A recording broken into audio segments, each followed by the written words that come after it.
السلام عليكم، اسعد الله مساءكم. مرحبا بكم في الويبينار في الندوه تاع الجيل الجديد تاع المجلس العلمي للجيل الجديد. مرحبا بكم، صحه مولودكم وبيانفنو. مرحبا بكم في الحصه الثانيه تاع المجلس العلمي.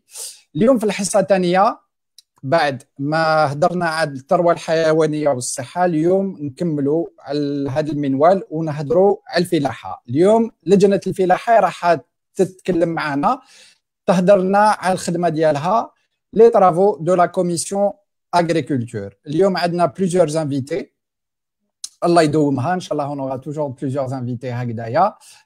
on va commencer par faire les présentations. عندنا on va commencer par Khalil Ben Abid qui est le président de la commission.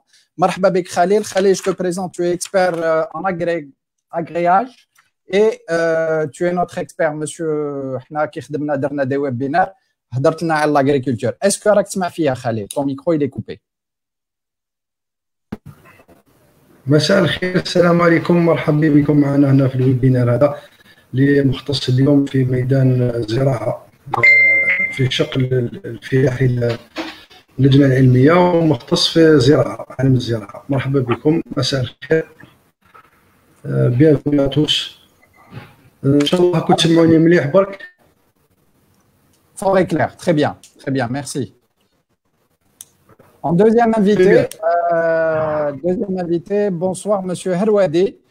Monsieur Herwadi, vous êtes de formation agronome, vous êtes expert en culture maraîchère, vous êtes Monsieur Pomme de terre en Algérie. Marouf, vous êtes à Alger.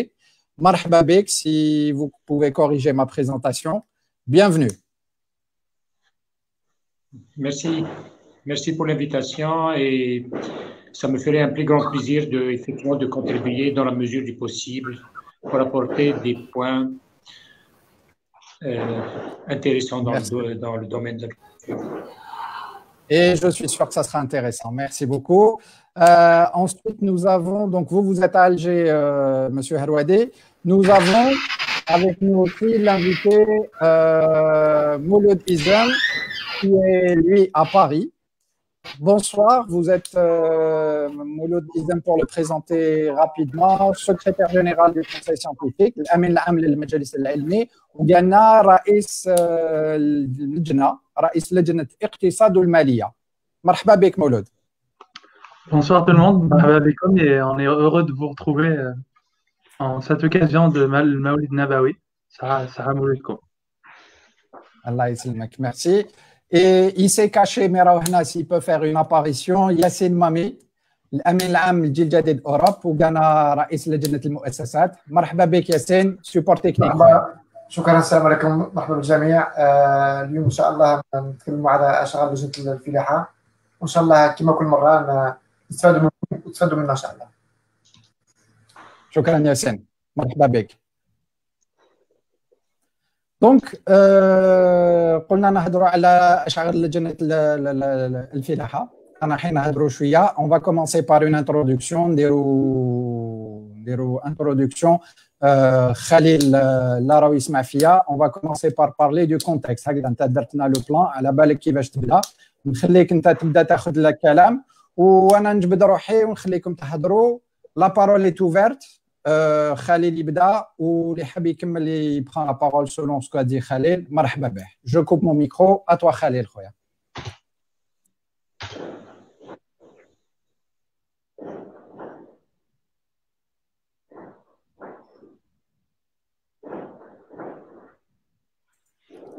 ولا ربما خليل عنده ان بروبليم دو كونيكسيون. خليل راه في الجزائر عقلنا باللي عنده ان بروبليم دو كونيكسيون تيليفونيك. Je pense qu'il y a des oulés. Mouloud, est-ce qu'on peut faire un contexte, une vision macroéconomique à la situation de la filaha في الجزائر؟ هضرنا par le passé في un webinaire تاع جيل جديد سود تاع لا فرنسا. هضرنا قدمنا شويه السيكتور تاع الفلاحه، هضرنا شويه على الاستوراد، على المساحه الفلاحيه. واش تقدر تقول لنا هكذا رابيدمون سوف سي خليل ولا دوكا ويسمع فيا؟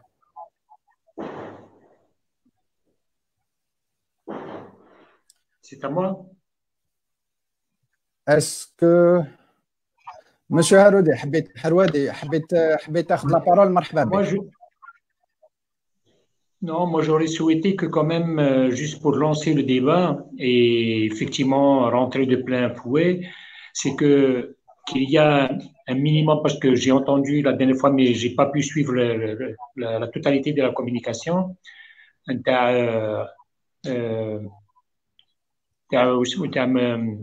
Comment il s'appelle? Khalil.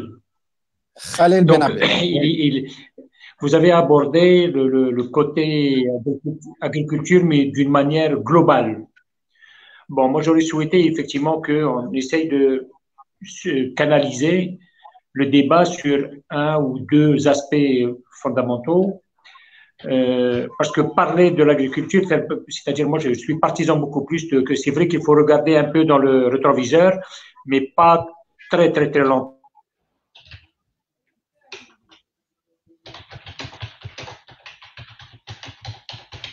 Simplement, je reprends sur le fil Nassim, juste pour présenter rapidement, donner juste quelques chiffres globaux, au premier desquels la surface agricole utile en Algérie, on parle de 8,5 millions d'hectares.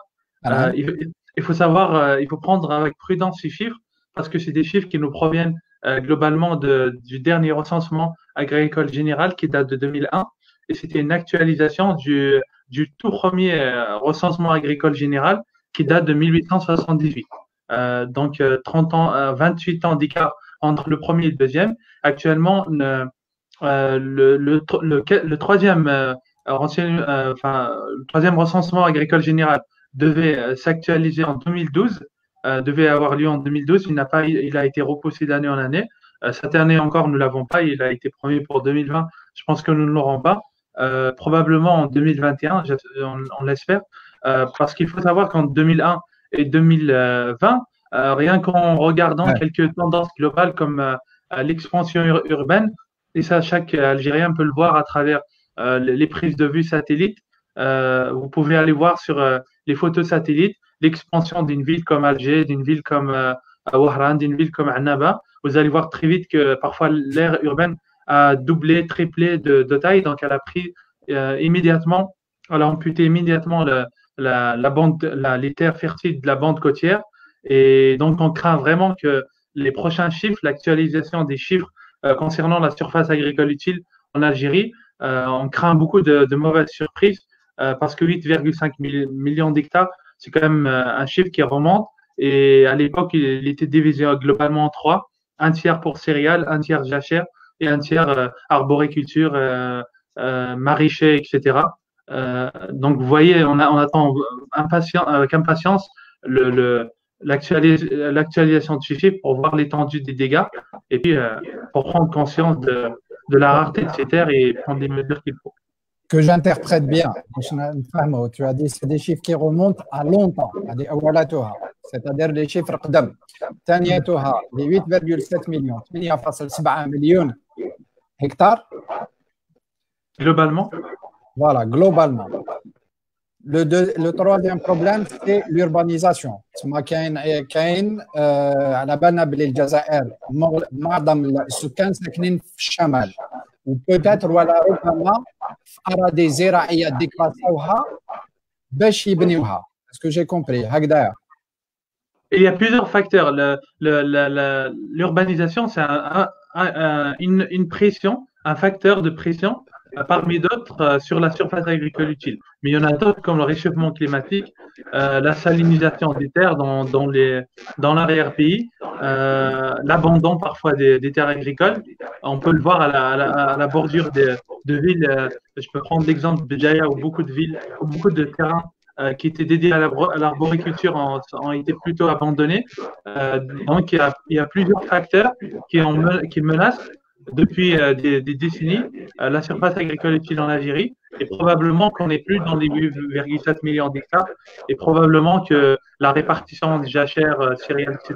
a changé aussi. Je crois que M. Kourmis est de retour.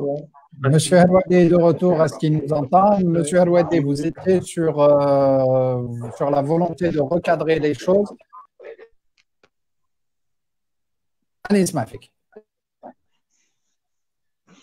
c'est moi qui dois reprendre la parole. À vous la parole. Bon, je disais que de toutes les manières, si on refait l'historique un tout petit peu de l'agriculture, bon, moi, je suis rentré dans les années 72, 71, 72 au niveau du terrain.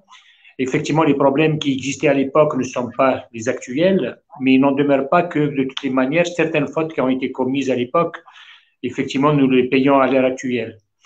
Bon, mais je partirai du principe que c'est beaucoup plus une expérience, mais il faut tirer les leçons de l'expérience et des échecs, mais en même temps pour avancer. Parce que tant qu'on n'est que dans la réussite, on devient arrogant et on ne fait pas attention. Quand il y a des échecs, effectivement, on doit tirer des leçons pour pouvoir avancer et mériter un tout petit peu du respect. À l'époque, quand je suis rentré au niveau des cultures maraîchères, il faut dire que la pomme de terre, d'une manière générale, n'avait que à peu près 30 000 hectares. Nous sommes à plus de 130, 140, 150 000 hectares. Donc, on voit un peu le champ qui a été fait, enfin, le saut qui a été fait. Mais ce qui a été fait particulièrement, vous allez me dire qu'effectivement, c'était pour l'époque, il fallait faire manger. Mais au fur et à mesure, on aurait dû glisser un tout petit peu vers la suite. C'est-à-dire qu'il fallait qu'on travaille sur des pommes de terre de transformation. Donc, on a travaillé que pendant 40 ans sur uniquement de la pomme de terre de consommation et consommation algérienne. Oui. J'ai entendu la dernière fois vous parler d'effectivement les grandes régions de pommes de terre, c'était les fameux mascaras que tout le monde connaît dans l'esprit. On ne peut pas parler de pommes de terre sans savoir que mascara, c'était le fief, mais ce n'est plus un fief. À l'heure actuelle, le fief, le grand fief, c'est effectivement, il y a 4 wilayas qui produisent pratiquement plus de 60% de la production nationale. Quels sont ces wilayas? C'est-à-dire que nous avons les grandes régions, nous avons El Oued et nous avons Ain Defla. Bien sûr, avec une partie de Mostaganem et une partie un peu Skida de la région.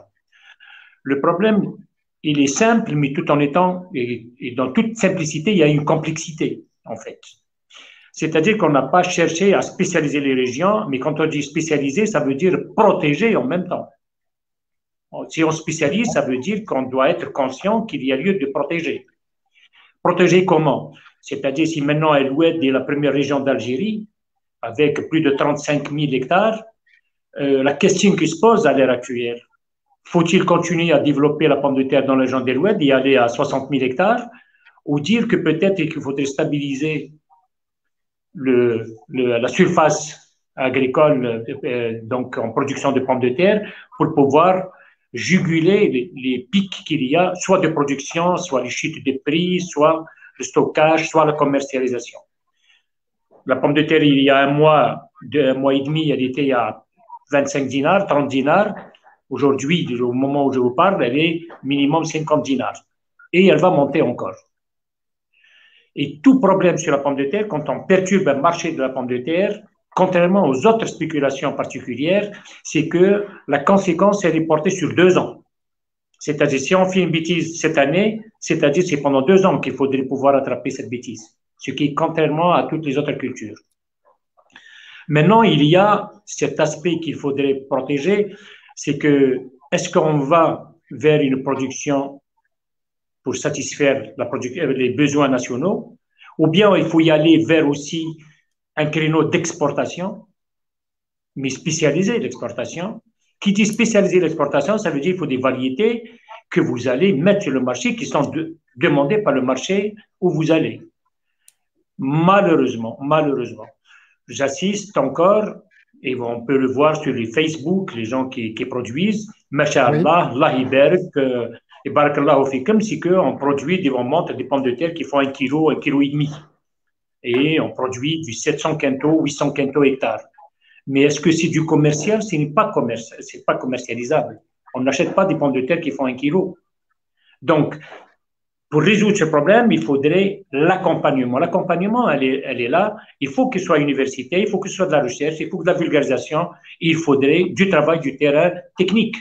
On ne peut pas travailler, on ne peut pas continuer à mettre n'importe quoi, n'importe où. C'est parce que pour produire du 700-800 quintaux, tel qu'on le fait à l'heure actuelle, c'est qu'on fait fi de tous les dangers en matière d'engrais et de viande de volaille, puisqu'on parle de l'Oued, de la première région d'Algérie. Mais si on cherche à exporter, on passe sous silence les retours de pommes de terre, d'ailleurs, qui ont été refusés, particulièrement pour tout ce qui est pesticides de résidus. Il en est de même pour la tomate. On en a parlé de la tomate d'avions qui sont partis de Biskra, et c'est intéressant avec toutes les publicités. Oui, c'est bien. Mais on n'a pas parlé de la tomate qui est retournée sur le quai d'Alger. Mais elle n'a pas été jetée. Elle a été consommée par la partie algérienne, par le citoyen algérien. Est-ce que le citoyen algérien n'a pas le droit, effectivement, d'avoir le même niveau de santé que le pays qui devait la recevoir? Le problème, il est là. Donc, si je peux me résumer un tout petit peu l'introduction, c'est qu'il faudrait qu'on pense, pour le développement d'un projet, il faut que ce soit très large, un spectre très large. Région d'El-Oued, première région d'Algérie. Malheureusement, on n'a pas une station d'agriculture spécialisée en pommes de terre, puisque c'est la région de la pomme de terre. C'est la première wilaya. Si jamais il y a un problème à El-Oued, on touche pratiquement 40% de la production nationale. Cette wilaya représente entre 36 et 40% de la production nationale. Quel est le danger? C'est qu'on n'arrive pas à avancer, c'est que ce que je peux dire, c'est que les responsables administratifs, le pouvoir en sorte, le pouvoir est inconscient du risque qu'il peut prendre vis-à-vis des consommateurs, et donc il n'est pas conscient. Mais de l'autre côté, les agriculteurs, s'ils ne sont pas organisés, ils ne sont pas conscients de leur puissance. Parce que s'ils sont conscients de leur puissance avec laquelle ils peuvent demander au pouvoir public quelque chose d'innovant dans la région, une structure appropriée pour pouvoir accompagner l'agriculture dans cette région, en matière de recherche, en matière d'adaptation, en matière de techniques agricoles, en matière d'irrigation, en matière de formation, et même en matière de création aussi. Donc, ça veut dire que vous avez les deux aspects, que ce soit l'université, que ce soit l'administration, c'est-à-dire la direction de l'agriculture de la wilaya. Il faudrait mettre des spécialistes dans cette région pour encadrer. On reste au niveau de cette région encore du Aboubri, même pas à peu près, Aboubri. Oui. C'est-à-dire qu'il n'y a pas de statistiques. On dit qu'il y a 35 000, mais on ne le sait pas réellement si c'est 35 000. On parle qu'on a produit multiplié par du moyenne 500-600 quintaux hectares. Si on multiplie les 600 quintaux par les 35 000 hectares, c'est qu'il y a de quoi satisfaire plus de 60% de la production nationale. Enfin, les besoins de la production nationaux. Donc, il y a quelque chose, il y a l'amalgame qui est maintenu volontairement, mais de l'autre côté, les agriculteurs, à mon avis, ne sont pas conscients de leur puissance. Parce que s'ils vont au niveau de l'administration en prétextant, avec preuve, qu'ils représentent les 40 ou 50% de la production nationale, imaginons 30 secondes. Et tout le monde, pour ceux qui sont de métier, ils savent très bien comment l'Amérique a été, je dirais, remplie par des Écossais et des Irlandais. C'est suite à la fameuse attaque de mildiou de pommes de terre qui a fait immigrer plus de 2 millions sur les États-Unis et 1,5 million de morts à cause d'un parasite, le mildiou. Mais imaginons 30 secondes, si dans cette région-là, il y a une attaque de ce genre. Vous avez 40% de la production nationale, de moins. Comment vous allez pouvoir répondre? Mais de l'autre côté, ce qu'il faudrait aussi souligner, c'est 40%, c'est vrai, c'est bien, c'est 40%, quand même vous avez 60%. Mais ce qu'il ne faut pas oublier, c'est 40% à un moment donné où les autres n'ont pas de pommes de terre. Ça veut dire que vous représentez pratiquement 80%.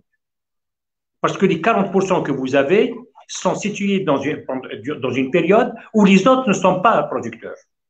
Il en est de même pour la tomate. Comme vous dites, Biskra, c'est la première région de l'Algérie en matière de production des cultures maraîchères pour l'Algérie.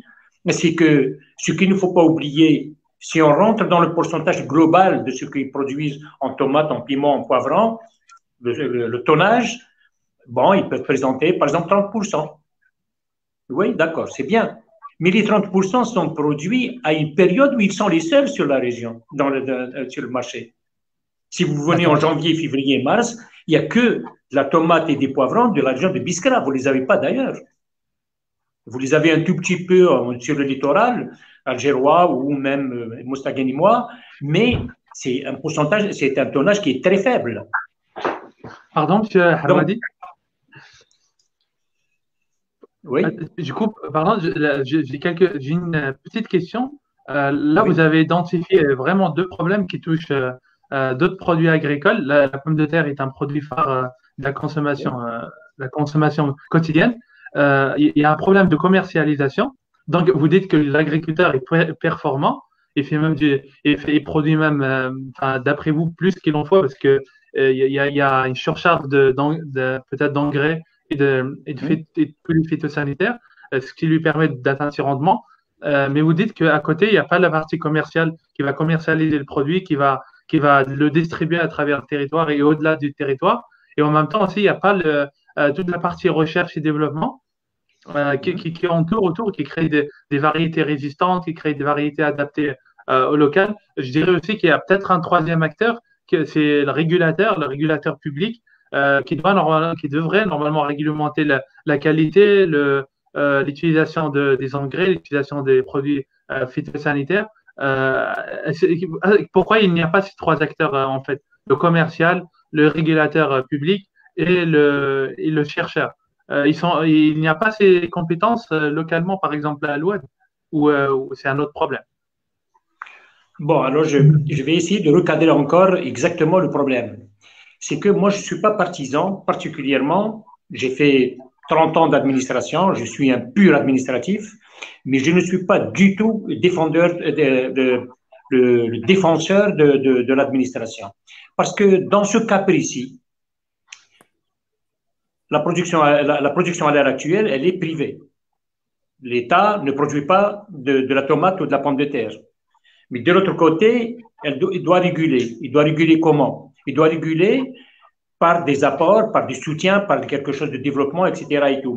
Mais sous réserve que vous avez une puissance en face qui demande de quelque chose, mais qui soit pertinent dans la proposition. Ça doit être une force de proposition, effectivement, de solution.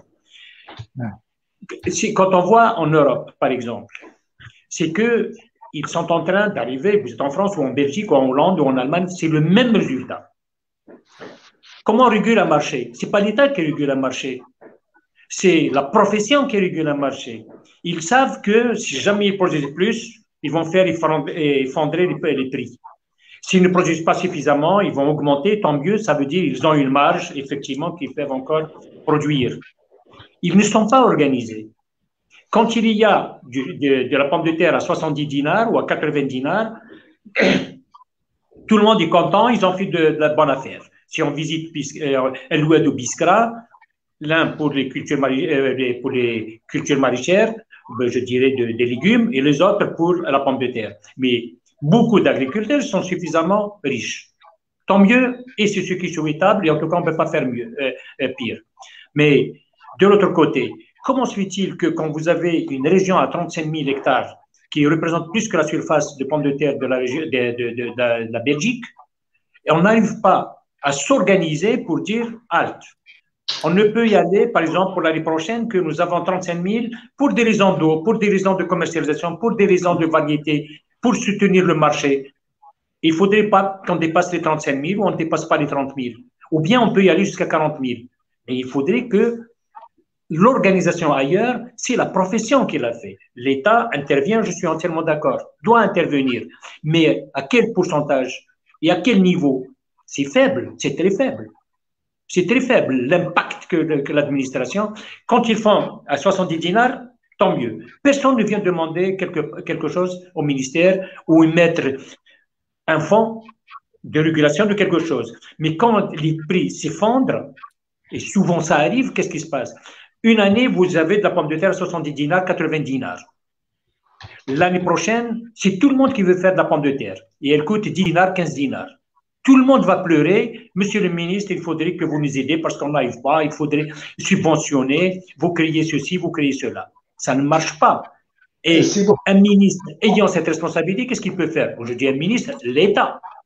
Sachant qu'il a en face de lui une population qui, les prix sont trop élevés. Il faut qu'il réponde. Mais le jour où il y a suffisamment de pommes de terre sur le marché, j'ai entendu un ministre qui dit, voici, vous avez au moins de la pomme de terre à 15 dinars, tant mieux. Mais si on oublie quelque chose d'important quand on est le pouvoir, c'est qu'à un moment donné, vous faites pleurer le producteur et vous faites rigoler le consommateur. Monsieur Harouadi, il faudrait savoir que l'année prochaine, c'est l'inverse. Celui qui a pleuré cette année, l'année prochaine, il va rigoler. Ouais. C'est la loi. Ouais. C'est la loi. Alors, merci d'avoir développé cette idée, Monsieur Harouadi. J'ai envie de présenter Mohamed Khetto qui vient nous rejoindre. Il a eu quelques problèmes de connexion, qui va interagir avec vous, qui a, je pense, quelque chose à dire. Monsieur Khetto, bonsoir. Oui, je vous présente rapidement. Bonsoir à tous mes frères. Marhaba bek, merci beaucoup. بالبركة إن شاء الله مولد النبوي. Inch'Allah. Donc, vous êtes vétérinaire de formation, vous travaillez dans une société, vous êtes responsable d'export pour la région Afrique du Nord, Maghreb et d'autres régions. Donc, toute l'Afrique et le Moyen-Orient.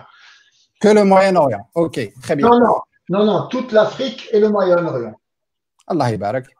Je connais un petit peu, si Harouadi, un petit peu la pomme de terre parce que j'y ai travaillé quand j'étais en Algérie.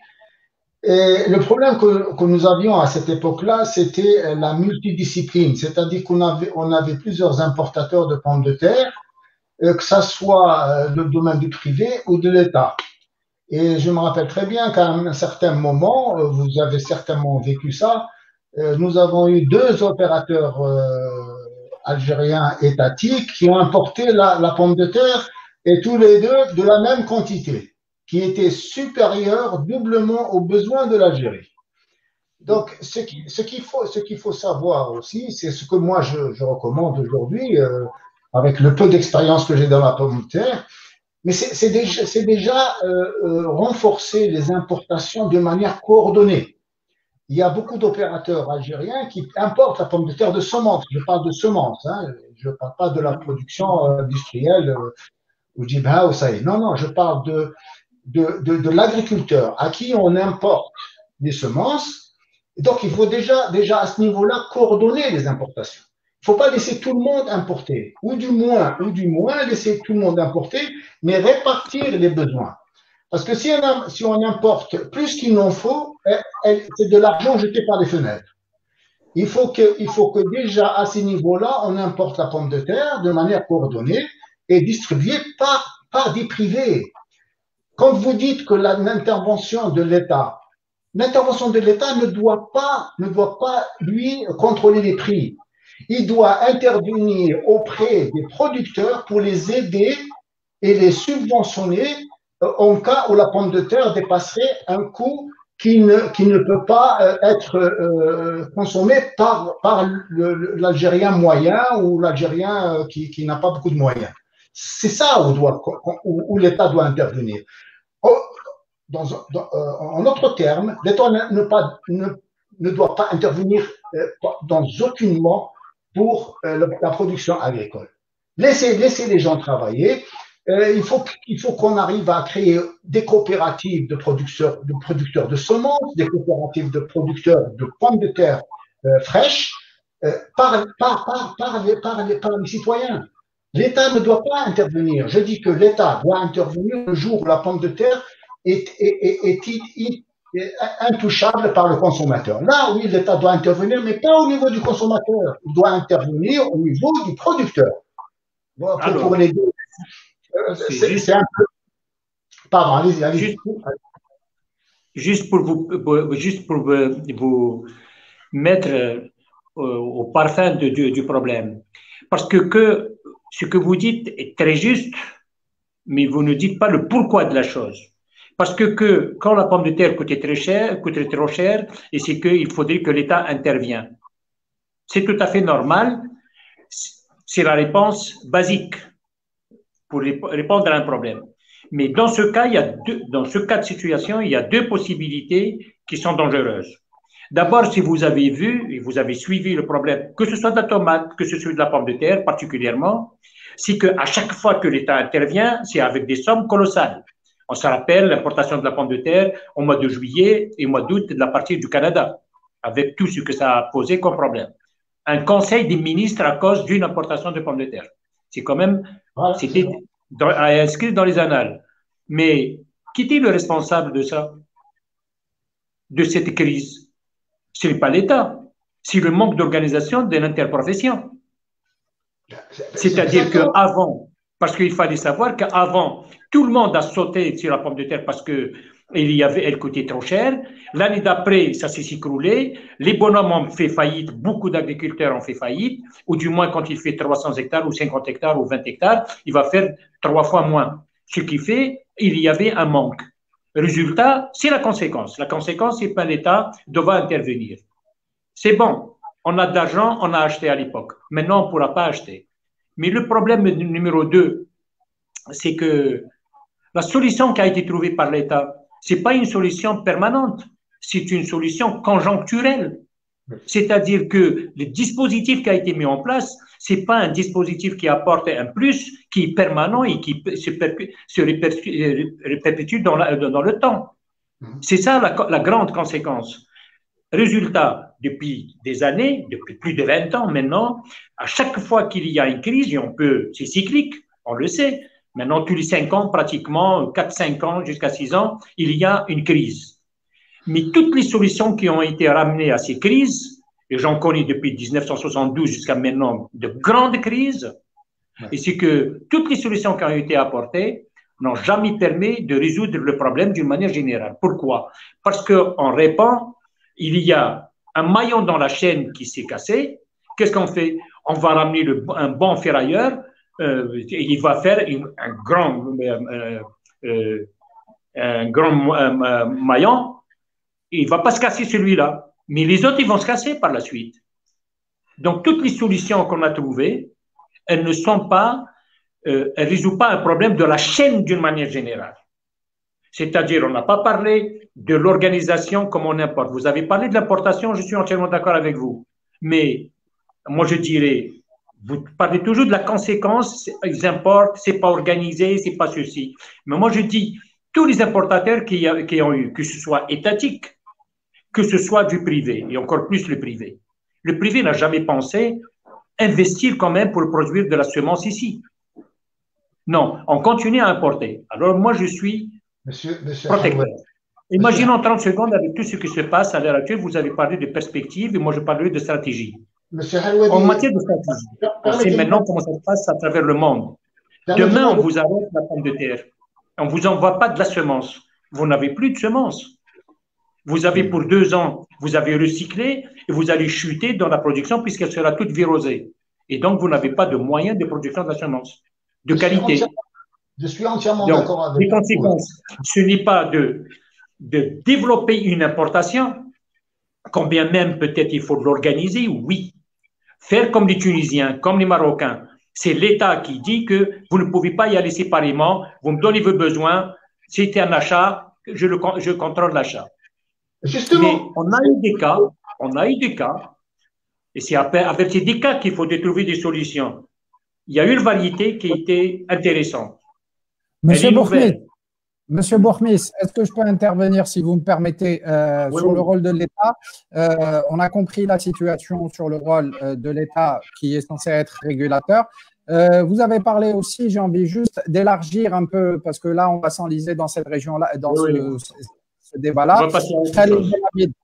Khaled Ben Abid n'a pas encore pris la parole.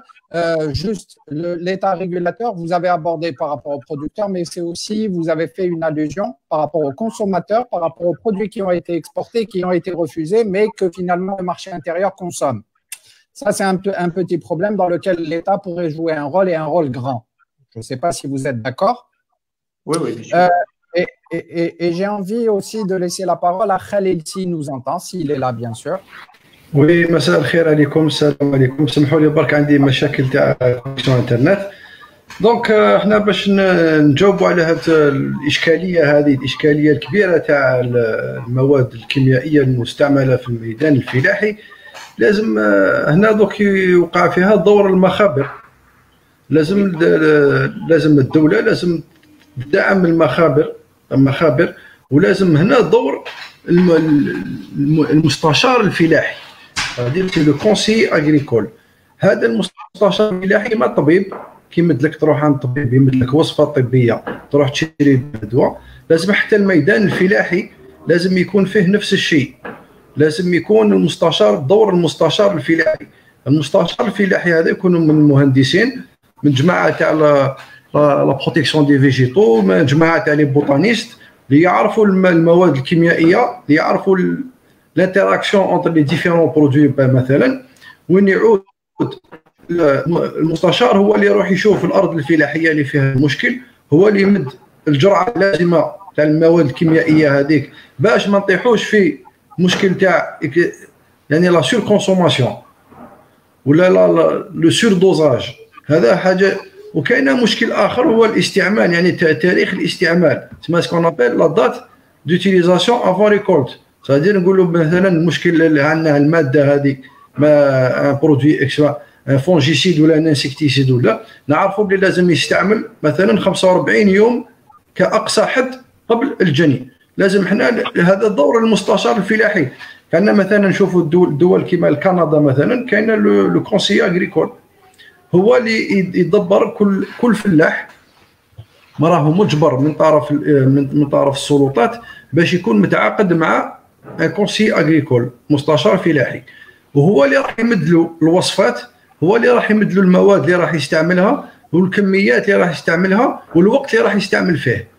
مثلا يقول لك مثلا كي نلحقنا شهر نوفمبر ولا شهر ديسمبر ممنوع عليك من باتن تستعمل هذه الماده هذه، يولي الفلاح ما يستعملهاش.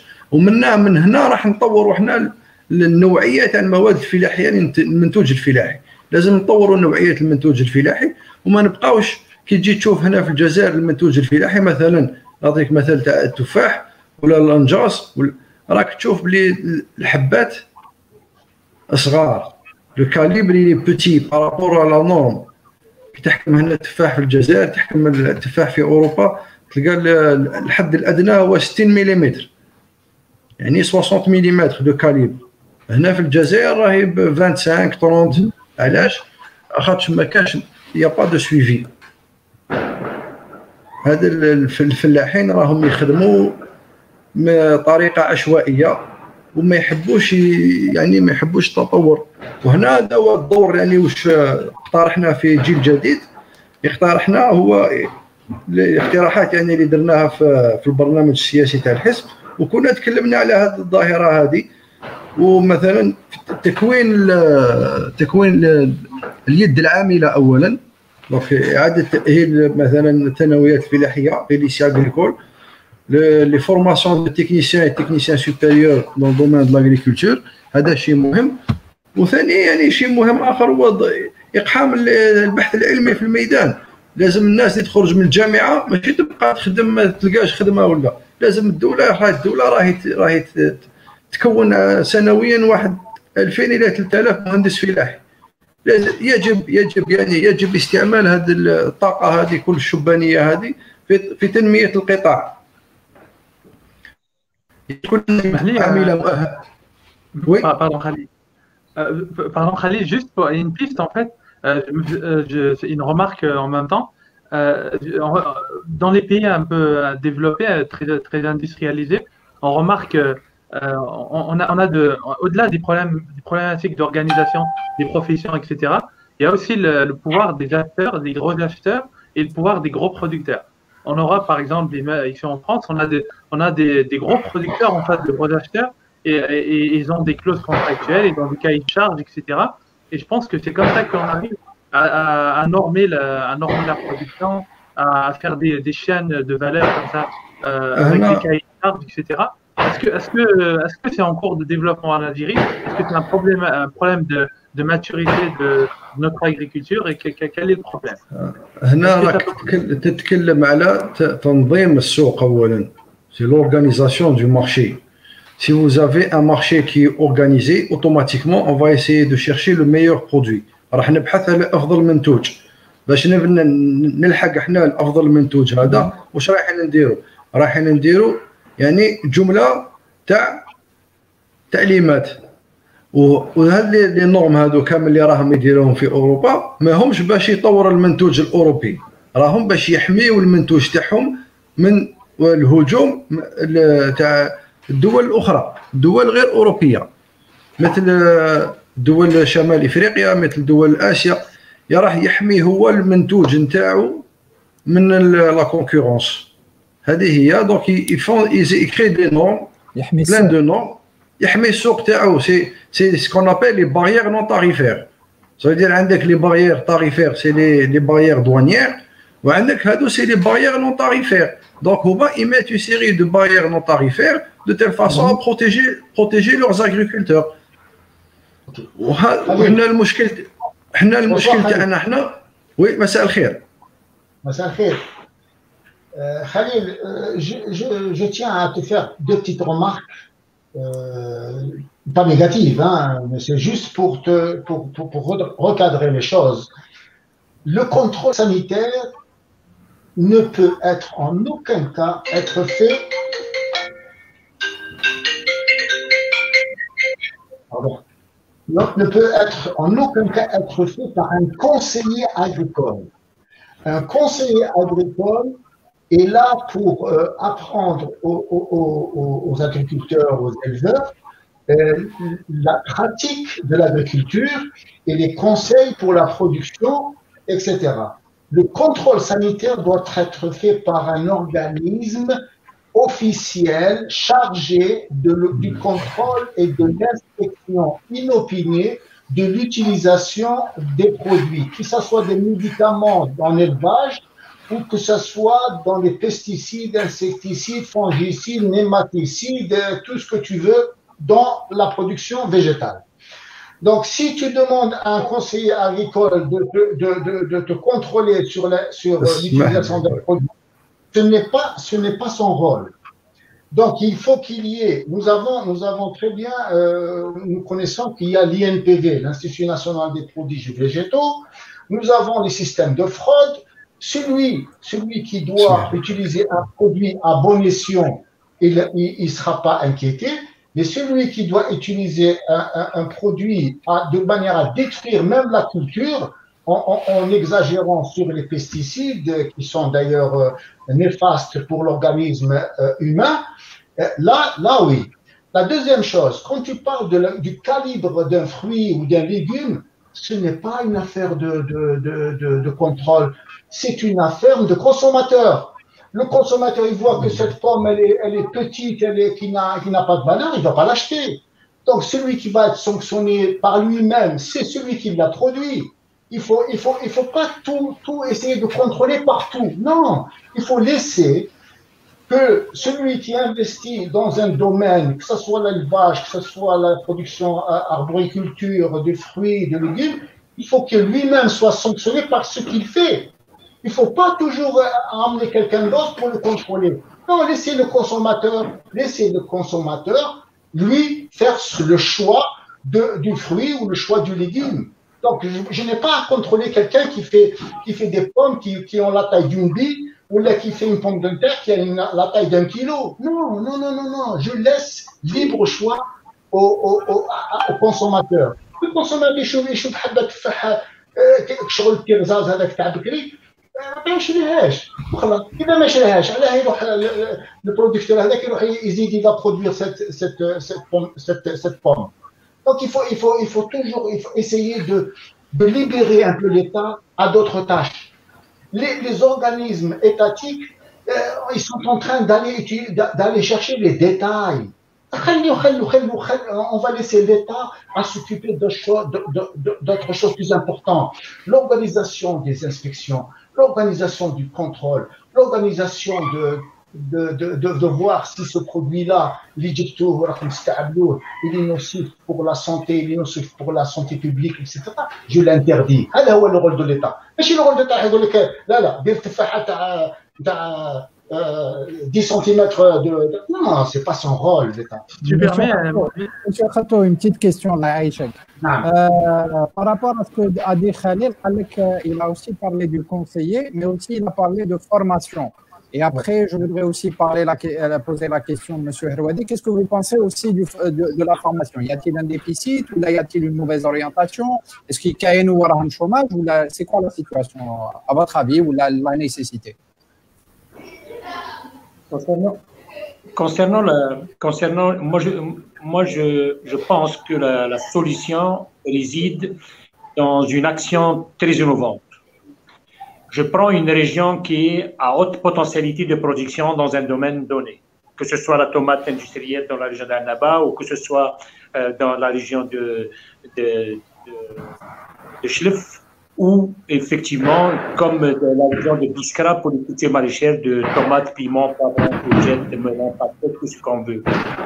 Il y a deux choses. Il faut conceptualiser quelque chose d'intervention sur le terrain, en ce sens que il faudrait que ce soit une région, une direction qui soit pilote, une wilaya pilote, dans la mise en œuvre d'un concept d'organisation dans tous les domaines.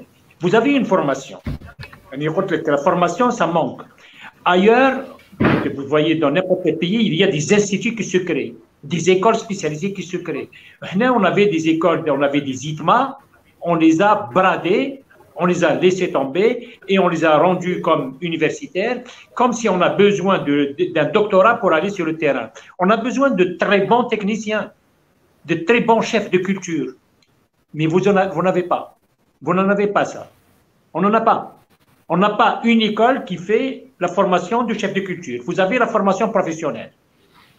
Vous avez parlé de la formation, c'est vrai, c'est ça qui va encadrer une production.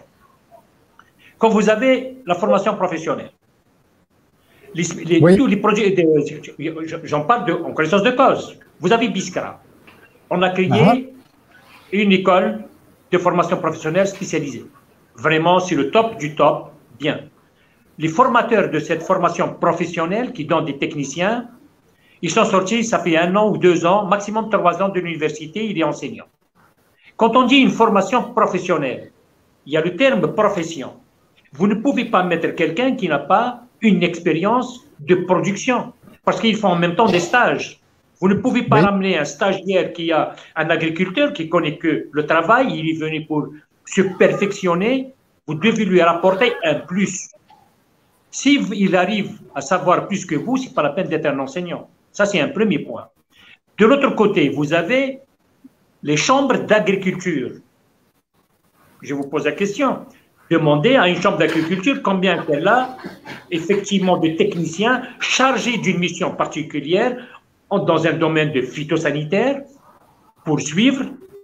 Vous avez la formation pour avoir vraiment une superficie de tomates, de poivrons, de melons, c'est-à-dire pour que, on parle de Biskra quand vous voyez n'importe quel document de recherche, de thèse, de magistère ou de n'importe quoi, les hautes potentialités de la production dans la zone d'El-Oued ou de Biskra ou de Adrar ou de Timimoun. Oui, mais si un fournisseur, un Italien, je parle en connaissance de cause, si vous avez il y a des Espagnols qui sont venus, il y a des Italiens qui sont venus, Gaël, moi je vais vous acheter 10 000 tonnes. Donnez-moi un timing de production. Personne ne peut répondre à cet appel d'offres. Personne. Aucun en Algérie ne peut répondre à un pareil appel d'offres. Pourquoi? Parce qu'il n'y a pas une structuration au niveau d'une wilaya. La Chambre d'agriculture n'est pas en mesure de canaliser tout le monde pour dire quelqu'un n'a pas 10 000 tonnes, mais entre 3 000, 4 000, 2 000, entre 4, 5, 6 agriculteurs qui peuvent faire un programme en commun pour répondre à une demande, demande extérieure. Il n'y en a pas. On n'en a pas. Je vous défie de me trouver quelqu'un qui est en train d'exporter avec une assurance et pas avec une boule dans le ventre parce qu'il n'est pas le producteur. Il est acheteur et l'acheteur n'est pas. Alors, pour revenir encore à l'organisation de la formation, on a un petit triangle. Vous avez au niveau des 3 sommets du triangle, vous avez le producteur. Vous avez dans le 2e sommet du triangle, vous avez la recherche et tout ce qui suit avec. recherche, formation, tout ce que vous voulez.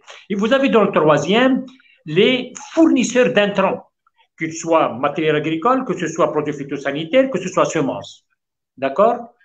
Qu'est-ce qui se passe? Chacun du sommet du triangle, il ne fait pas confiance à l'autre. L'université ne va pas sur le terrain. Elle a peur sur le terrain parce que sur le terrain ne répond pas. Si vous parlez avec l'agriculteur, il vous dit oui, l'université, ils ne savent rien. Effectivement, parce qu'un manque de communication totale. Si vous parlez avec les fournisseurs de semences, etc., faites cette semence, ce produit il est bon, il est libanais, il est jordanien, il est français, il est italien, il va vendre une camelote. Je dis bien une camelote. Bon.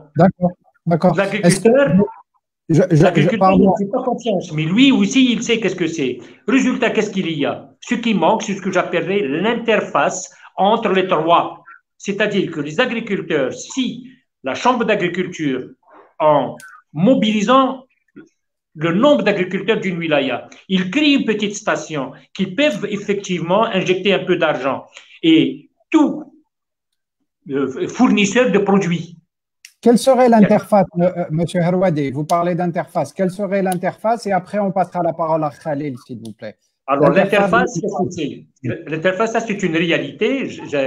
J'ai fait une station au niveau de Biskra. Personnellement, j'ai fait une station de recherche, développement, production de semences de pré-base et de formation de cadres. L'interface, qu'est-ce que c'est? J'ai un terrain, c'est subventionné par des agriculteurs, un tout petit peu par l'administration si c'est possible, parce qu'il y a un programme d'expérimentation, et que quand quelqu'un veut vendre de la semence, c'est ce qu'on copie ailleurs, c'est ce qui se fait au Canada, c'est ce qui se fait en Hollande, c'est ce qui se fait même à côté au Maroc.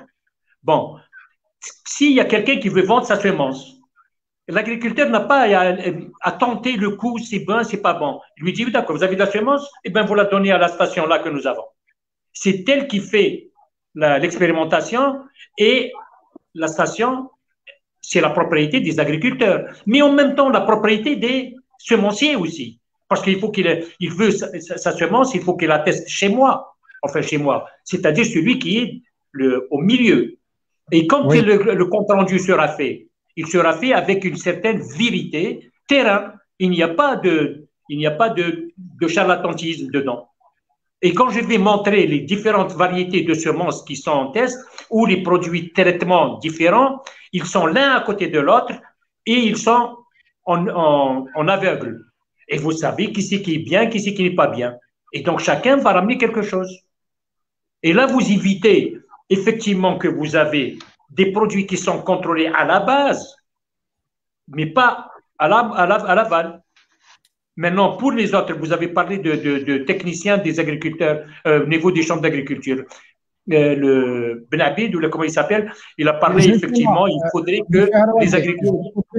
Juste un point, les techniciens. Moi, je connais, par exemple, si vous prenez au Maroc, prenez un vulgarisateur qui vous conseille les produits à traiter, avec lesquels vous traitez, il vous conseille la variété pour la date de plantation, pour telle exportation.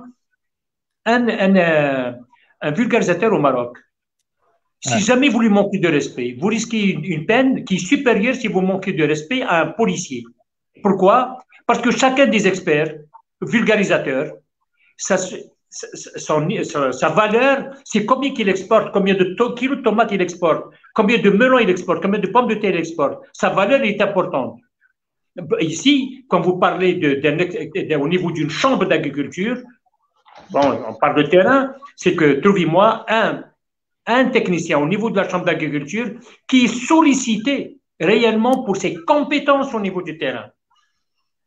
Non, il est sollicité pour qu'on lui fasse quelque chose pour qu'il puisse avoir une fiche pour avoir de l'engrais ou quelque chose. C'est tout. Mais sinon, non.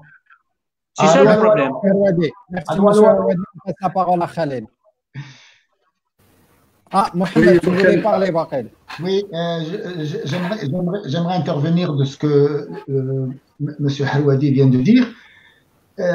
Ça serait peut-être utile de penser à créer ce qu'on appelle les firmes-services. C'est-à-dire, ce sont des ingénieurs agronomes et des techniciens qui se mettent en petite société et qui font des contrats avec justement des éleveurs ou des agriculteurs de manière à rapporter tout ce qui concerne la technique et le suivi. Parce que dépendre de l'État, c'est toujours très difficile. Les gens, les personnes de l'État, ils ont un salaire fixe, etc. C'est-à-dire, il veut pas faire d'efforts. Pourquoi? Parce qu'il est sclérosé par le système étatique.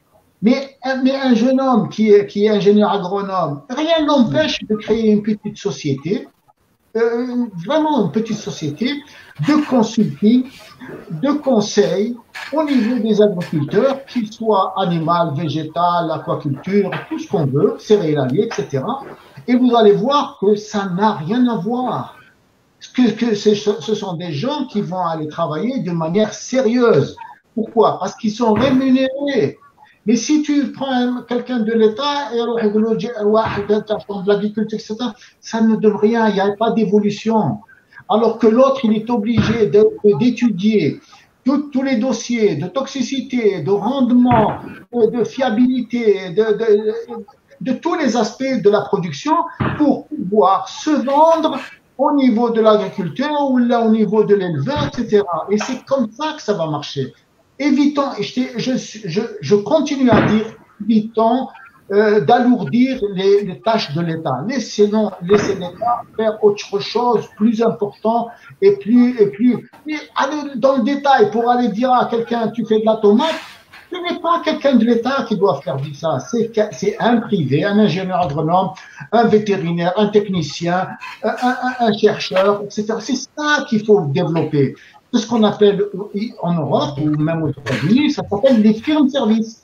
Je fais une petite société, un spécialiste dans la production agricole, un spécialiste dans le traitement vétérinaire, ou dans la zootechnie, la production, etc.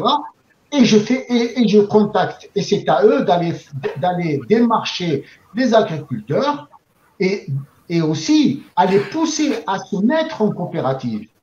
Pourquoi? Parce que ça fait une force. Quand vous y disiez tout à l'heure, M. Harouadi, que ces gens-là ont parfois des difficultés à l'écoulement de leurs produits, mais si vous étiez une coopérative qui est poussée et qui est aidée, appuyée par un système de petites sociétés de film-service où il y a de la technicité, je vous assure que la production agricole, la production animale va connaître un essor différent de tout ce qu'on a vu jusqu'à aujourd'hui. Il faut donner à nos ingénieurs agronomes, à nos vétérinaires, à nos techniciens, etc., la possibilité de gérer leur propre avenir auprès des agriculteurs. Non, on oublie. Le rôle de l'État, c'est de donner des orientations, mais pas dans l'application. L'application, c'est le privé qui doit le faire à partir de maintenant. Et c'est ça qu'il faut défendre. Voilà. Merci Mohamed. Merci Mohamed. Khalil. Oui, à côté de Mafia. Ok. Donc c'était pour Monsieur Khatoubar, c'est pour vous dire que ce que j'ai proposé moi, ce n'est pas que le rôle du conseiller agricole, il va surveiller les exploitations. Non, c'est pour conseiller l'agriculteur. C'est pour délivrer, comme le médecin le fait ou le vétérinaire le fait également, c'est pour délivrer des ordonnances aux agriculteurs pour ne pas mélanger les produits. Parce que le risque aujourd'hui, المشكل اليوم هو أنه راه الفلاح راه يستعمل في كل المواد الكيميائية في آن واحد. Il utilise tous les produits chimiques, tous les intrants en même temps, alors qu'il y a des produits qui ne devraient pas être associés. En associant les produits, on risque de créer d'autres problèmes. والمشكل الثاني هو في الكميات المستعمله. هذا راه المستشار الفلاحي راح يمد للفلاح الكميه اللازمه في الهكتار. قال انت عندك une infestation de pucerons, vous avez besoin d'une dose de 50 grammes à l'hectare. الفلاح il va, je connais les agriculteurs. يقول لك سنا راح نزيد شويه بالك il va mourir plus vite le puceron. Mais non, quand il vous dit 50 grammes à l'hectare à diluer dans 600 litres d'eau, il faut qu'il y ait une ordonnance pour ça. Et l'ordonnance, elle est faite par le conseiller agricole, que les produits phytosanitaires ne soient pas en vente libre. Alors aujourd'hui, les produits phytosanitaires en Algérie sont en vente libre. Mis à part les ammonitrates qui ont été réglementés par l'État à cause de leur utilisation dans le domaine de la confection des explosifs, sinon les autres produits insecticides, fongicides, mais ils sont en vente libre. تحب تشري انت تروح تشري المواد الكيميائيه اللي تحبها تروح تشريها واحد ما يقول لك واش دير بها واحد هذا المشكل هذا هو. اذا هنا لازم يكون وما هوش دور الدوله ولا دور الوزاره ولكن هذو راهم اشخاص مستقلين.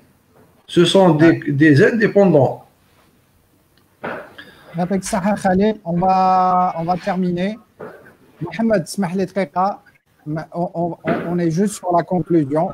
Normalement, ça, mais avec tous les problèmes de connexion, les Jaouna.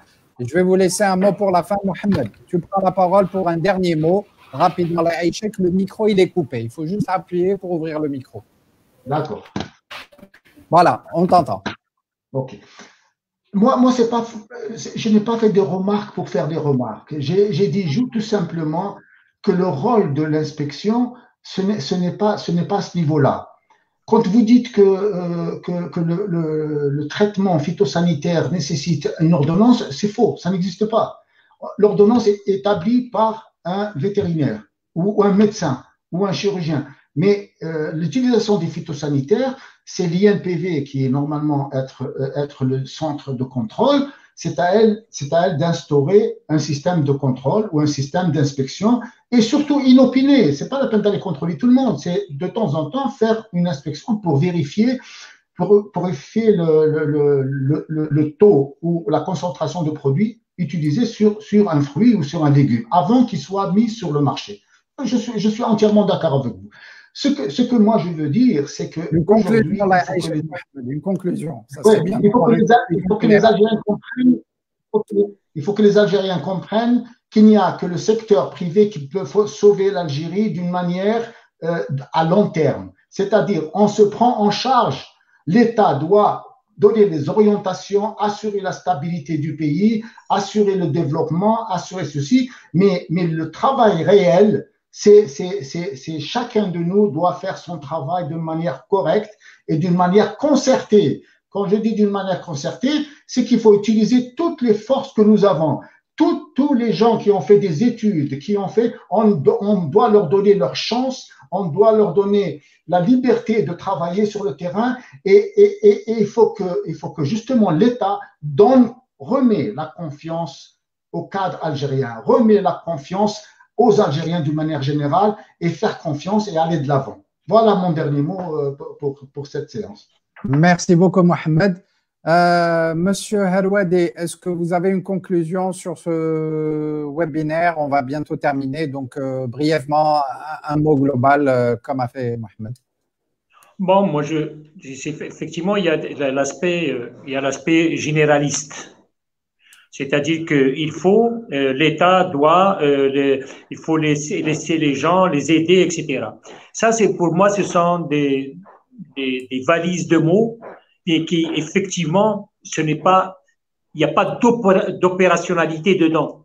Quel est l'acte qu'il faudrait mener pour pouvoir avoir un résultat? L'acte, c'est celui de dire que à partir de maintenant, par exemple, le pouvoir, il peut dire quelque chose, je veux que vous soyez organisés pour pouvoir bénéficier de ceci ou de cela. C'est-à-dire, il a la force, effectivement, de persuasion. Vous voulez quelque chose, c'est comme ça. Mais de l'autre côté, c'est que c'est le privé, puisque le privé qui est en train de produire. Les problèmes, il les connaît. Mais qu'est-ce qu'il fait pour pouvoir les résoudre? Parce qu'il y a 90% des problèmes qui sont à son niveau de résolution. La résolution se trouve chez lui. Il s'organise. Il devient une force, effectivement, de discussion avec le ministère. Le ministère, qu'est-ce qu'il fait à l'heure actuelle? Hier, j'étais au ministère. On me demande effectivement de contribuer dans un schéma directeur de développement. Oui, mais ce schéma de développement, il faudrait que vous obligatoirement vous invitez qui c'est le bénéficiaire. Mais le bénéficiaire, il connaît tout. Les défauts qu'il a ou les insuffisances qu'il a. Mais il est inconscient des atouts qu'il a. Les atouts, c'est que si jamais il s'organise, il devient une force de frappe. C'est tout. C'est que vous avez des agriculteurs, c'est vrai, mais les problèmes dont vient d'en discuter, c'est qu'il n'y a pas un agriculteur dans une région quelconque, et dans tous les pays du monde, entre parenthèses. Vous prenez un agriculteur, il peut vous lister, pas chronologiquement, pas par priorisation. Il peut vous lister d'une manière ou d'une autre tous les problèmes qu'il peut rencontrer. Tous les problèmes. De la climatologie jusqu'à la nature du sol, etc. Et tout. Vous avez une wilaya. L'agriculteur, il y a quelque chose, l'État où il doit intervenir. C'est dans un domaine précis. C'est qu'effectivement la protection de la durabilité. Vous avez Biskra, vous avez El Oued, vous avez la région du Sud. On est en train de puiser d'une manière incroyable les nappes. Et hier, on m'apprend que c'est la région de Biskra, c'est moins de 20 mètres en une année, moins de 20 mètres le niveau de la nappe, le niveau pluviométrique. Ça, c'est la protection de l'État. D'accord? Mais par contre, vous avez parlé que l'État donne les moyens. Oui, il peut donner, mais par exemple pour les agriculteurs qui sont en train de donner. Et ça, c'est pour la jeunesse, qu'ils soient agriculteurs ou pas agriculteurs. On lui donne des 5 hectares, des 10 hectares, qu'importe, quelle que soit l'assiette qu'on va donner. Mais j'aurais exigé, personnellement, je vous donne le titre d'attribution du terrain. Mais vous ne l'avez définitivement que si vous allez suivre, comme ils font dans certains pays. Vous avez l'obligation de suivre un minimum d'heures de cours de culture. Vous avez 30 heures, vous avez 40 heures, vous devez les suivre dans l'année. Et l'année prochaine, c'est la même chose. Vous êtes persuadé que s'il suit, c'est comme Hawet. Vous allez lui apprendre, il n'est pas pêcheur, vous lui apprenez à pêcher, il va finir par être pêcheur. Moi, vous venez chez moi, je vous rendrai un patatier, par l'amour que j'ai pour la pomme de terre. C'est la même chose. Si l'agriculteur, vous lui donnez le terrain, il va le louer, et si pas lui, il devient chef. Non, il faut qu'il suive le cours, et au bout d'un certain temps, il va réaliser qu'il peut devenir un agriculteur. Mais ce n'est pas une année. Je vous le donne sur 2 ans, sur 3 ans. Seulement, vous allez avoir l'attribution définitive. Et dans ce cas-là, il vous a rendu, par obligation, il est devenu un vrai agriculteur. Vous donnez le terrain, il ne sait pas tenir la nature du sol. Progressif, donc, c'est ça. Donc, progressif, on ne le donne pas définitivement. Vous savez très bien que tous les bonhommes, vous allez dans n'importe où dans la région du Sud, vous avez une plaque terrain à vendre. Terrain à vendre. Ah, je cherche partenaire. Comment il a eu le terrain? Parce que quand il a eu le terrain, il a présenté un projet. Un projet, il a dit j'ai de l'argent et je vais y aller à tel pourcentage au niveau de la banque. Comment se fait-il qu'il a eu l'autorisation avec l'acte? Que ce soit attribution ou acte ou qu'importe. Donc, ça veut dire que vous avez affaire à des faux agriculteurs. Vous ne pouvez pas structurer une production nationale avec des faux agriculteurs. Vous ne pouvez pas. Parce que même quand il veut acheter quelque chose, c'est l'autre qu'il faudrait avoir la permission du premier. Donc, si vous posez mal le problème, vous ne pouvez trouver que des solutions qui ne sont pas convenables. Or, vous connaissez le mal où il est et on ferme les yeux dessus. Donc, d'une manière générale, dans ce cas, on ne pourra jamais résoudre le problème et on ne pourra pas l'améliorer. Si vous étiez dans une région de Mnia, ou de l'Oued, ou de Biskra, ou de Annaba, vous refusez un responsable technique qui soit à la direction générale et qui n'est pas le spécialiste de la région. Ce n'est pas possible. Vous ne pouvez pas envoyer quelqu'un qui n'est pas spécialiste dans les dates. Vous ne pouvez pas envoyer quelqu'un qui n'est pas dans la tomate. Je vais devoir vous interrompre puisqu'on est sur la fin. Je vous avais demandé un mot pour conclure. Je vais passer le mot maintenant au président de la commission agriculture, qui aura un temps de parole un peu plus… Prends ton temps, enfin, prends ton temps. On est sur la conclusion, Khouya Khalil. On va boire tes paroles pour conclure en tant que président. Le micro est coupé.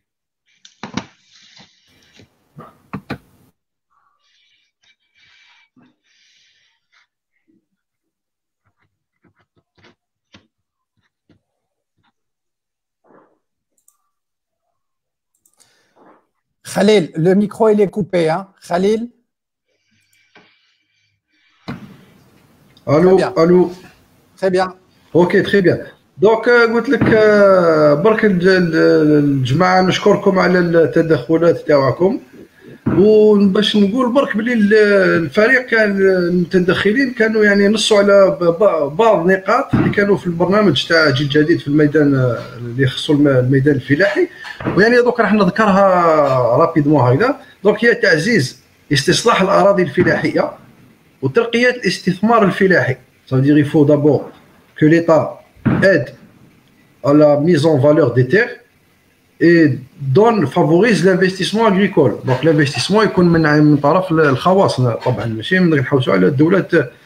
النقطة الثانية هي تكوين يد العاملة المؤهلة. C'est-à-dire que même si on donne des terres à des personnes, il faut qu'ils, comme a dit M. Herwadi, il faut qu'ils subissent une formation dans le domaine.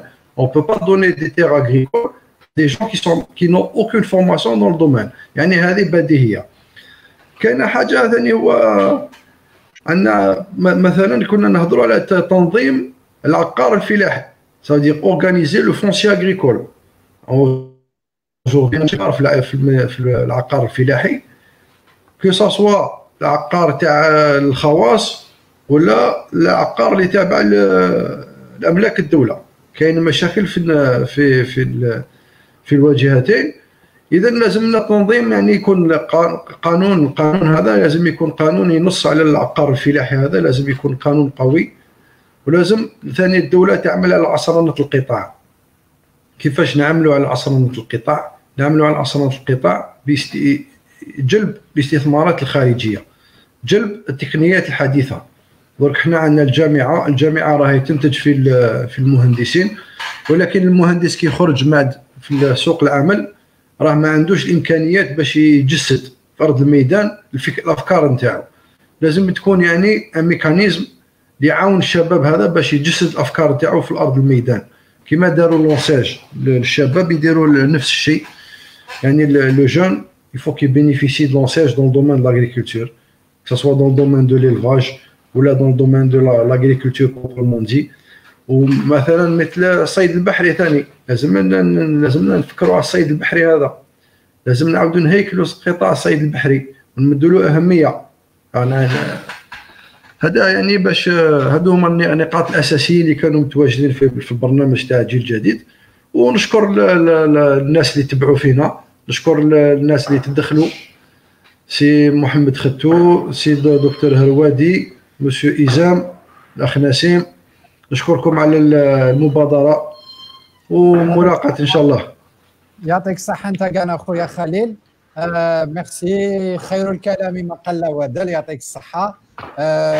Mouloud, un dernier mot en tant que secrétaire général du conseil scientifique ou que je m'habite de la conclusion, et comme ça je vais pouvoir conclure à mon tour. Alors, rapidement, là je remercie encore, on a eu 3 spécialistes qui sont impliqués tous les jours sur le terrain dans le domaine de l'agriculture, et ils nous ont donné vraiment leur vision des problèmes que rencontre l'agriculture en général en Algérie, des problèmes très spécifiques, enfin très concrets, la formation, le rôle des acteurs, des différents acteurs, en premier desquels le producteur lui-même, la formation, etc., etc. Vous voyez qu'ils ont vraiment un point de vue très spécialiste, très professionnel des problématiques. Nous, lorsqu'on regarde ça du dehors, on a du mal. Vous n'avez pas donné de chiffres parce que vous connaissez le terrain, vous le connaissez, vous le voyez de vos propres yeux. Mais nous, de l'extérieur, on ne voit pas tout ça parce que rien n'est chiffré. Il y a un gros problème de données. D'ailleurs, ça ne se limite pas qu'à l'agriculture. Et ça, on souhaite vraiment que l'État prenne conscience du problème des données, de l'information, des statistiques dans le domaine agricole et ailleurs. Et on attend avec impatience le prochain recensement agricole général pour avoir les chiffres globaux de ce qu'on a. Et puis aussi, dans chaque filière, il faut une production d'informations pour apprendre nos erreurs passées, parce que là, on a identifié des choses qu'on pourrait très bien quantifier. Pourquoi le prix passe de 15 dinars à 75 dinars pour la pomme de terre? Si on arrive à quantifier, on va voir qu'il y a des effets de cycle, des cycles de production des gens qui font faillite. Donc, ça s'appelle, pardonnez-moi de l'expression, en économie, on appelle ça le cycle du cochon. En fait, c'est des cycles de surproduction, de d'effondrement des prix. Et ça concerne pas que l'agriculture. Et c'est des problèmes qu'on ne peut percevoir et traiter qu'en connaissance des causes et en ayant les statistiques sur plusieurs années. Et ça, vraiment, on appelle à plus de statistiques, plus de chiffres, plus de données. Merci Mouloud, barakallahu fik. Messieurs, yatikoum saha. Merci pour vos avis, merci de votre travail, merci pour les travaux que vous faites au sein de votre commission. Natikum Moued, si ça vous intéresse, pour un prochain live avec la commission production animale, où on a un live avec un intitulé de la fourche à la fourchette. Ça sera avec des sujets transverses. Inch'Allah, pour faire un live tous ensemble avec d'autres experts. Merci à tout le monde, merci à tous les spectateurs d'avoir suivi le live de Djil Jadid. موعدنا معكم إن شاء الله dans 2 semaines. نكملوا على هذا المنوال. إن شاء الله on aura des problèmes techniques de moins en moins. On va s'améliorer avec le temps. Ou n'oubliez pas, Djil Jadid عنده واجب المبادرة, le devoir d'agir. N'hésitez pas à nous contacter. لا حبيتوا تكونتاكتيونا رانا في لي ريزو سوسيو الشبكات الاجتماعيه. عندكم لاباج ديال جديد لا راكو في الجزائر، عندكم لاباج ديال جديد اوروب لا راكو في الخارج، عندكم لي باج ولايه وجميع من ولايه راكم حوسوا عليها، اكتبوا اسم الولايه تصيبونا. سي افيك بليزير، نتبادلوا الاراء، نتبادلوا الافكار. حبيتوا تهضروا on n'est pas obligé d'être d'accord mais l'essentiel on se respecte et on se parle. وهكذا نروحوا لبعيد. اللي حاب يدير la commission scientifique مرحبا به en tant qu'expert, en tant que participant. Il n'est pas obligé d'être membre politique. Encore une fois, merci messieurs. نبقي لكم على خير. خويا ياسين, je te donne la main pour conclure et clore cette émission. موعدنا à 2 semaines inchallah. السلام عليكم.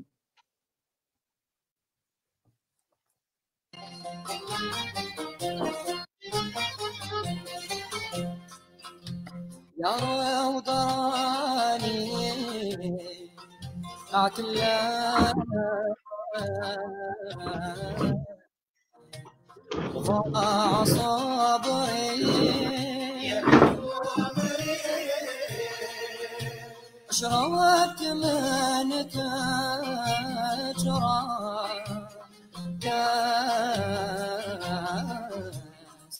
كأس المحبة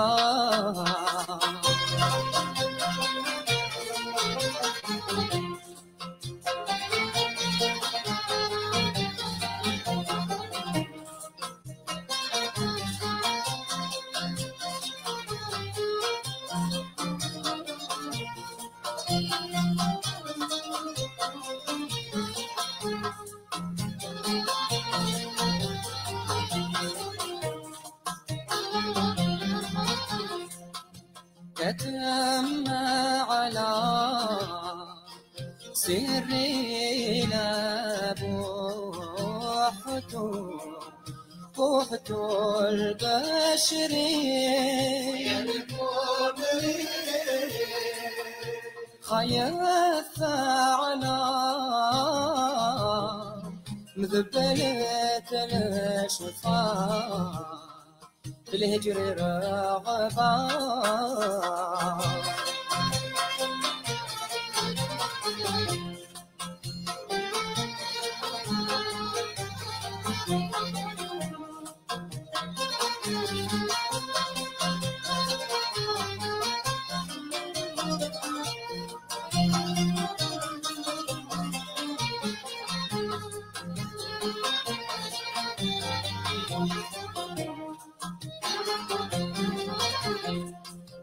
بالله سال وسلم على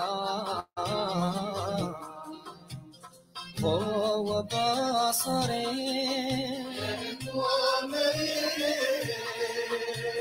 قلب لنا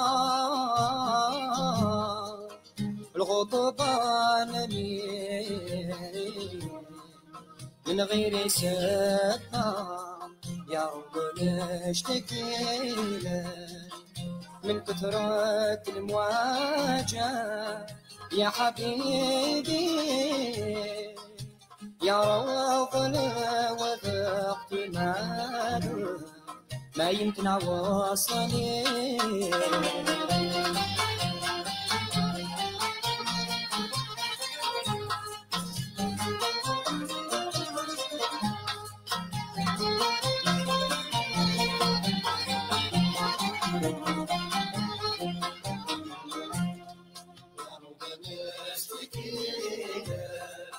من كثرة المواجهة يا حبيبي يا ربنا وقفت معاك ما ينفع وصلي محبوبتي نترجاها من صغر الكبر يا الكبر ما حازها سلطان قولي عاونا وزر قصبا